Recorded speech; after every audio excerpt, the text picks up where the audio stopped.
When my daughter married a man who seemed more interested in our family's wealth than in her well-being, I knew I had to put safeguards in place to protect her. I never explained what was really stored inside that old downtown storage unit. My son-in-law, Lucas, always dismissed it with irritation. He would say, "Dad, why don't you clear out that junk already?" He had no idea that the neglected unit would eventually be what stopped him. I tolerated his behavior for 3 years, waiting for the moment when his plans would fail and the truth would finally surface. Before we reveal what was inside that storage unit, please support the channel by liking this video and subscribing to join our community. Let us know where you're watching from. While this story reflects real-life lessons, some names and details have been changed for privacy and storytelling purposes. Stay with us. The lesson ahead matters. 1 year after everything unraveled, I'm sharing the story as it happened. My name is Vincent Ashford. I'm 64 years old and live in Los Angeles, a city known for sunshine, palm-lined streets, and constant reinvention. I learned that lesson the hard way. I raised my daughter here after my wife Carol passed away 12 years ago. I believed I was ready for whatever life might bring. I was wrong. My daughter, Sophia, is now 31. She's intelligent, kind, and someone who always looks for the good in others, sometimes when she shouldn't. 3 years ago, she married Lucas Torrance. I still remember the wedding clearly. Everything looked perfect. The venue was beautiful, the flowers fragrant, and everyone smiled for the cameras. As I watched Sophia walk down the aisle, I felt a knot in my stomach. It wasn't happiness, it was unease. I kept quiet that day. I smiled, hugged them, and gave a toast that made people laugh, but I had already noticed something in Lucas's eyes.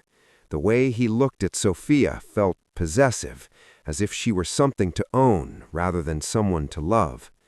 By then, I was already keeping a secret. For 12 years after Carol's death, I had rented a storage unit downtown, not because I lacked space, but because I needed a secure place to keep what truly mattered. Inside were Carol's documents, her jewelry, insurance policies, the will, trust papers, everything that reflected our family's real financial situation. Most people assumed it was just storage for clutter. I let them believe that. It was easier. In reality, Carol and I had carefully prepared protections for Sophia long before she married. We set up a prenuptial agreement, a family trust, and life insurance that fed directly into that trust. We wanted to ensure Sophia would never be left vulnerable. I never told her about any of it. That was the real secret. When she married Lucas, I kept the storage unit key hidden. I couldn't explain why at the time. I just felt something was wrong. During the first 2 years of their marriage, I observed quietly. I stayed in touch with Sophia and noticed patterns. Lucas often guided conversations toward money. He asked questions about what I might leave behind. He subtly discouraged her from spending time with me. I started writing down these observations in a leather journal. Then Jacob called. Jacob Winters has been my closest friend for 33 years. He isn't prone to exaggeration. When he told me he'd overheard Lucas talking about my insurance and how things would improve if I were no longer around, I believed him. Jacob wasn't trying to cause trouble. He was genuinely afraid. That was when everything became clear. I sat in my living room for a long time after that call. I thought about Carol and the notes she'd left behind, urging me to protect Sophia with preparation, not promises. Suddenly, I understood. Every precaution we'd taken had led to this moment. I reviewed my journal and realized it was time to stop observing and start acting. It was time to open the storage unit and eventually show Sophia the truth. I didn't yet understand how far Lucas would go or how much my daughter would have to face. My thoughts returned to the beginning, The first night, Sophia brought Lucas home for dinner. Within moments, I sensed something was off. Sophia looked happy, proud to introduce him. Lucas was charming, well-dressed and polite. He asked all the right questions, but beneath it was calculation. At dinner, he asked about my home and how long I'd owned it. I answered plainly. He filed the information away. He commented on property values, insurance, and investments. To Sophia, it all sounded normal. To me, it felt deliberate.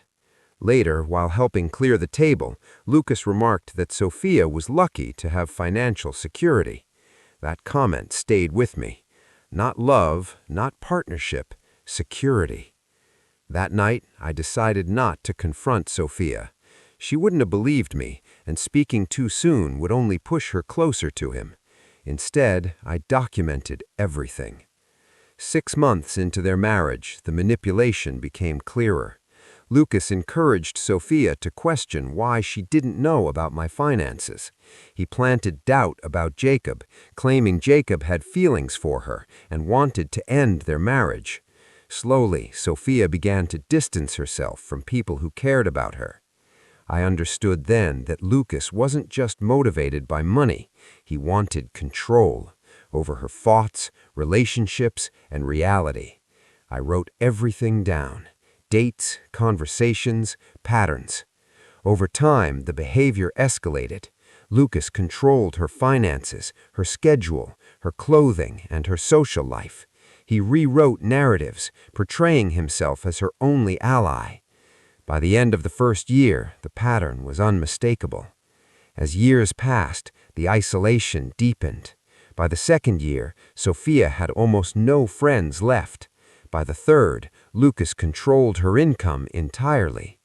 The physical signs appeared too. Bruises explained away with rehearsed excuses. Each one was harder to ignore. I wanted to intervene, but without proof, it would have backfired. So I kept documenting, page after page, year after year. By the third year, I had nearly 800 pages detailing the progression from manipulation to abuse. Jacob remained concerned throughout. He noticed the same signs. Still, we waited, knowing that acting too soon could make things worse. Then, one afternoon, Jacob called again. His voice was urgent. He had seen something undeniable. We met in person, and he confirmed what I had feared all along. Lucas had turned Sophia against him and was exerting complete control over her life. Hearing it from Jacob confirmed that the documentation mattered. Everything I'd recorded had led to this turning point. After 3 years of watching and waiting, the truth was no longer hidden. Everything was about to change. Jacob looked up at me. I didn't respond right away. I just met his eyes. This was a man who had been my friend for 33 years, someone who had always stood by me, who had continued to care about Sophia even when she pushed him away. In that moment, I made a choice. "Jacob, I need to tell you something," I said, "and I need you to listen without interrupting until I'm done." For the next 20 minutes, I told him everything. I explained the journal. I described the 3 years of documentation.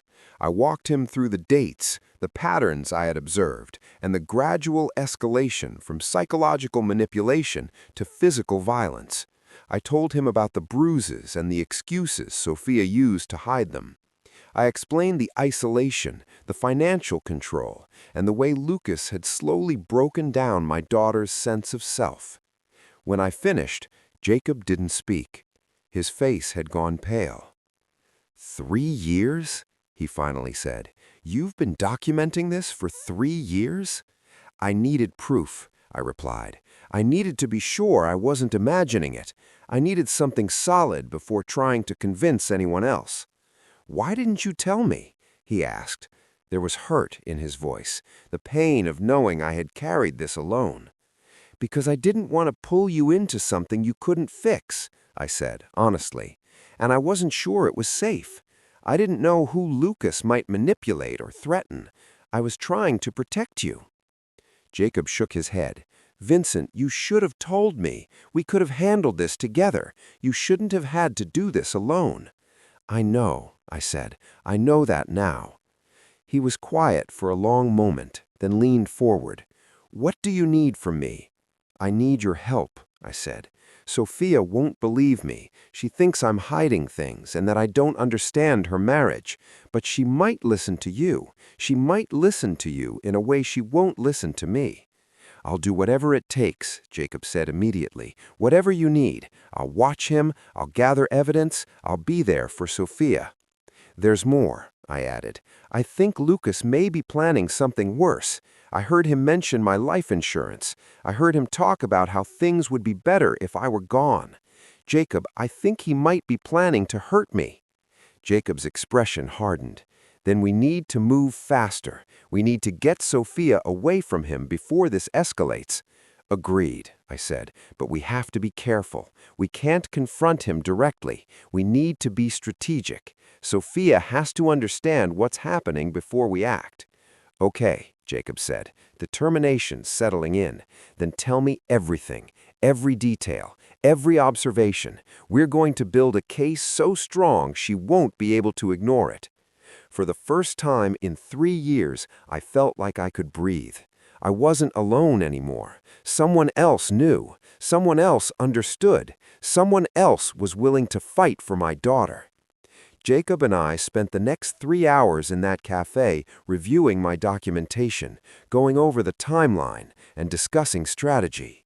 We talked about how to approach Sophia, how to present the evidence without making her defensive, and how to protect her if Lucas reacted badly.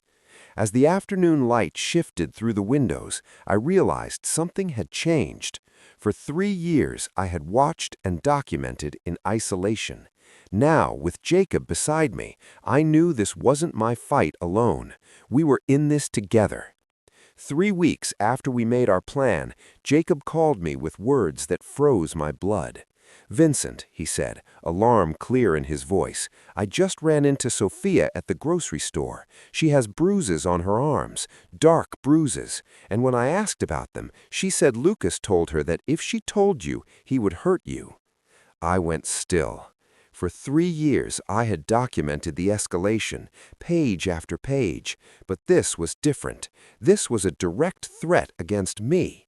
"Tell me exactly what she said," I replied quietly. Jacob explained. Sophia had first brushed it off, claiming she'd fallen. When he gently pressed, she broke down. Lucas had gotten angry over something minor. She had laughed too loudly at her phone. He grabbed her arms hard enough to leave marks, then told her that if she told her father, I would pay for it. He said I would regret trying to take her away. "I'm coming to get her," I said immediately. "Give me the address." "Vincent, what are you going to do?" Jacob asked. "I'm bringing my daughter home tonight." After I hung up, I sat in the silence of my house, my hands shaking. For 3 years, I had maintained controlled anger, channeling it into documentation and preparation. But this was different. This was a man threatening my life while hurting my daughter.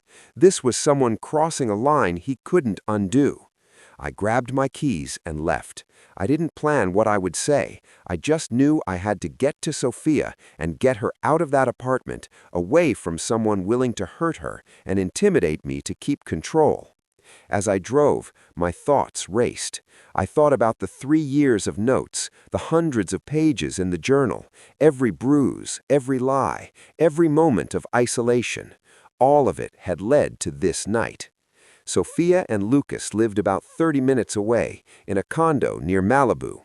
It was meant to be beautiful. Lucas was proud of it, but I had always known it was a cage, one that kept my daughter isolated from help. My phone buzzed, a text from Jacob. "Drive safe. I'm here for you. Whatever happens, you're not alone." Those words steadied me. I had documentation, I had a witness, I had years of evidence, and I had clarity. Lucas had threatened my life to maintain control over my daughter, and I was going to remove her from that situation. As the ocean came to view under the night sky, another thought surfaced. How far was Lucas willing to go to keep her? I didn't know what I was walking into. I only knew I had to try. I arrived at the condo just before 9 p.m. I sat in the car for a moment, gathering myself. 3 years of preparation had led to this night. I got out and walked toward the building, knowing that tonight everything was about to change. When Sophia let me in and I saw the bruises myself, I knew it was time. Time to show her the truth. Time to open the journal. I called Jacob. "Come to the apartment," I said. "Bring your keys. We're getting her out tonight." 20 minutes later, the three of us sat in the living room. I held the worn leather journal. "What is that?" Sophia asked. "The truth," I said. "Everything I've documented." I opened to the first entry and began reading. Dates, quotes, observations. One by one, each entry showed manipulation, control, and escalation. As I read, Sophia's face changed. She remembered the moments she had tried to forget. Tears streamed down her face. "You've been documenting this for 3 years?" she whispered. "Yes," I said, "every step." Jacob pointed to the journal. 800 pages, he said. 800 pages of this. I explained the pattern clearly. Isolation, financial control, psychological manipulation, and physical violence. When the others weren't enough, he escalated. "This isn't your fault," I told Sophia. "You didn't cause this. You didn't deserve it." She asked what happened next. "Now," I said, "we get you somewhere safe, and we make a plan." But even then, I knew the story wasn't over. The documentation showed what Lucas had done. It didn't show what he was planning. 2 months later, Lucas made his next move. He had Sophia call me about the house, not to live in it, but to own it. I knew exactly what it was. I refused. Hours later, Lucas called me directly. His voice was aggressive, threatening. He demanded cooperation. When I didn't respond, he escalated. That was when I knew he was desperate. I called our family lawyer and explained everything. His advice was clear. File a restraining order immediately. Escalation like this doesn't stop on its own. I acted. I built legal protections. I warned the people who needed to know. 3 weeks later, I received a call from the storage unit manager. Someone had tried to break in. Bolt cutters, security footage, threats. It was Lucas. He had found the storage unit. He didn't know what was inside, but he knew it mattered. That changed everything. I secured the unit, contacted the police, updated the legal case, and increased surveillance. Lucas had stopped pretending. He was desperate, and desperate people make dangerous choices. And then there were the 3 years of records. 800 pages of journal notes, photographs documenting bruises, hospital records from the visit Sophia made reluctantly after one especially violent incident, printed emails, archived text messages, and a complete forensic-style record showing 3 years of abuse, escalation, and criminal behavior. Standing inside that storage unit, I understood something essential. I wasn't only protecting my daughter from a manipulative individual. I was protecting her from a future where she had nothing left. A future where Lucas had isolated her so thoroughly that she had no support system. A future where he convinced her to liquidate every asset, the house, the trust, the insurance, until all resources were under his control. A future where he slowly and deliberately reduced her to someone without independence, without security, and without options. I was protecting her from a future where I was gone and she was alone with him. That was always Lucas's objective. Eliminate me, the one person she might still turn to, the one voice she might still trust. Collect the insurance payout. Use that money to deepen her isolation, strengthen his control, and reshape her entirely. Once she was fully dependent, fully broken, fully his, he would take everything else: the home, the trust, the investments, all of it. I looked at the locked cabinet holding those documents and finally understood Lucas's urgency. He had waited 3 years, but he knew time was no longer on his side. The longer he delayed, the greater the chance Sophia would recognize the truth and leave. So he began accelerating his plan. That explained everything. The attempted break-in at the storage unit, the questions about my routine, the calls he was making to someone he trusted enough to assist him. The next step was obvious. He was preparing to act against me. And when he did, he was counting on me not having enough time to secure what I had built. He believed Sophia would be too overwhelmed by grief and confusion to protect the trust documents, the prenuptial agreement, and the insurance policies. He believed he could still succeed. I ran my hand across the metal cabinet. Inside was everything: the evidence, the safeguards, the future I had quietly secured for my daughter. Carol had guided me through this long before I fully understood why. Even while she was dying, she saw something I didn't yet recognize: that the world contains men like Lucas. Men who view women as assets. Men who mistake control for love. Men who will destroy lives to get what they want. Before she passed, Carol made sure our daughter would always have protection: legal, financial, and personal. I left the storage unit that night with absolute clarity. The conflict ahead would be the most important of my life. Not because of money or property, but because everything Carol entrusted me to protect was now at risk. Lucas believed he could take it all. Just hours later, close to midnight, Jacob called. His voice was strained and urgent in a way I had never heard before. "Vincent, I need to see you immediately. Lucas has been following me, and I think I know what he's planning."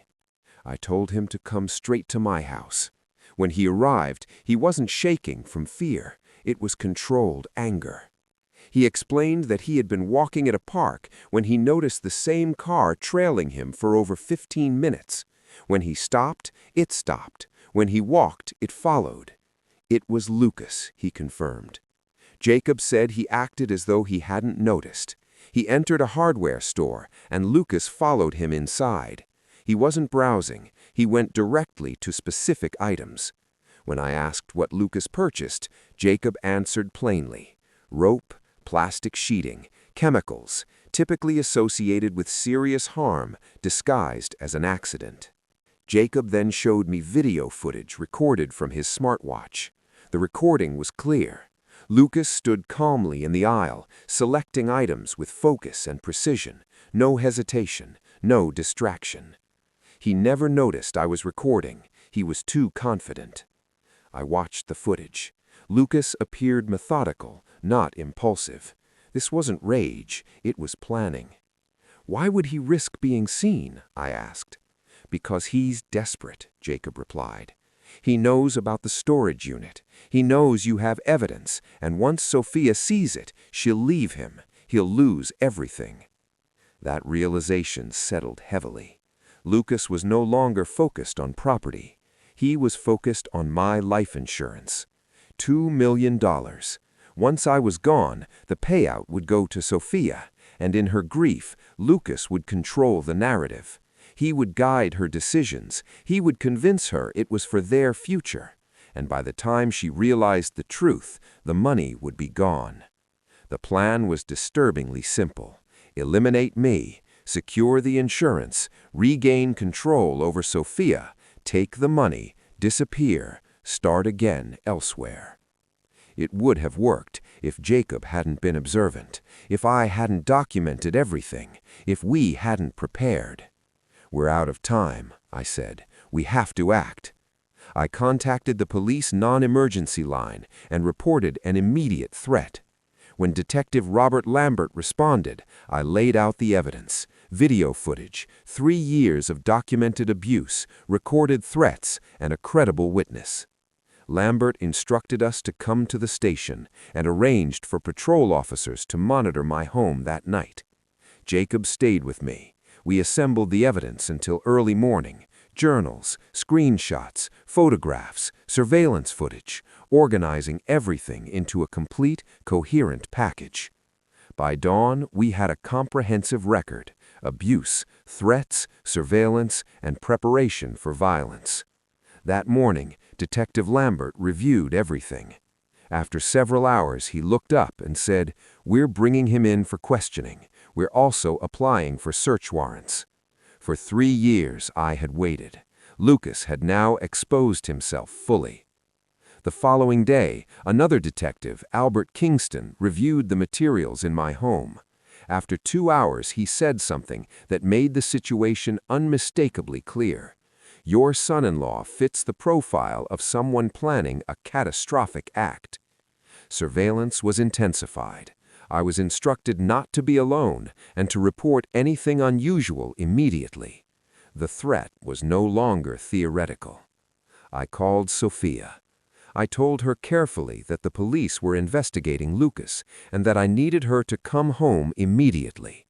She hesitated, repeating exactly what Lucas had warned her I would say. I calmly acknowledged what she had been told and asked her to come home not because she believed me, but because she needed to be safe. After a long pause, she agreed. That afternoon, Sophia arrived. She looked frightened and diminished by what she had endured, but she was there. Surrounded by people who cared about her, she finally saw the documentation. She saw the patterns. She saw the truth. The following evening, Lucas came to my house in a rage.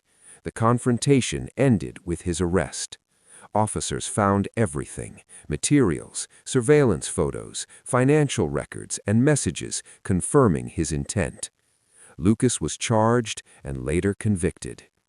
The days that followed were about healing, not victory. Sophia returned home. Therapy began. Trust was rebuilt slowly. Eventually, she read the full journal and understood why I had waited.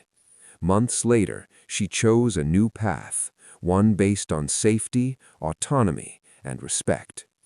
Looking back, the storage unit didn't just hold documents, it held patience, preparation, protection, and the truth that love sometimes looks like waiting quietly until the right moment arrives.